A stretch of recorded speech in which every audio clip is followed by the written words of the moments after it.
สวัสดีครับพบพ่อกันคือเราครับอยู่ที่คอกงัวเด้อพี่น้องเด้อยามมือแรงยาม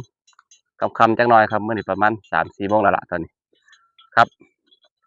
งัวตัวนี้ครับเป็นงัวผู้เพิ่นคุมฝูงเด้อพี่น้องมื้อต้นเดือนที่แล้วน้าห้อยเพิ่นก็มาส่องเบิ่งเพิ่นก็มีความสนใจครับงัวตัวนี้เออแต่ว่าผมอยู่คอกงัวผมก็บ่รู้หรอกว่าราคางัวสิขึ้นหรือสิลงเบิ่งเด้อดื้อแท้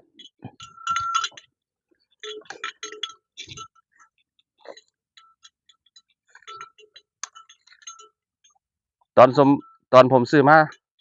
ก็แพงอยู่เด้อพี่น้องแต่ว่าก็คือว่าแต่ก่อนเนาะบัดนี้ก็มาถึกช่วงวิกฤตราคาลงเนาะพี่น้องเนาะละจนเท่าปัจจุบันก็ได้ยินว่าราคาขึ้นจักสิแม่นบ่แม่นเด้อพี่น้องเด้อนี่ก็ได้ยินแต่เขาว่า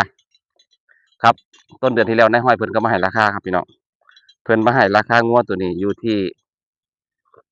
35,000ครับผมก็บ่รู้คือกันว่ามันถูกหรือมันแพงเขาห้องผ่านๆว่าซั่นเขาว่าสนใจสิขายบ่35,000ว่าซั่นพี่น้องว่าถูกว่าแพงครับเบิ่งช่วยกันครับพี่น้องงัวตัวนี้ก็อยู่นำกันหลายปีแล้วแหละเนาะก็ลิตนมันอยู่แต่ว่าถ้าแต่ว่านายห้อยเพิ่นก็สนใจตัวนี้แหละว่าซั่นเพิ่นอยากได้ตัวนี้ตัวเดียวแล้วว่าซั่นครับเป็นจังไดครับพี่น้องงัวตัวนี้35,000พี่น้องว่าถูกหรือแพงครับพิจารณาเบิ่งนะครับเด้อครับผมสำหรับ EP นี้ก็สวัสดีครับ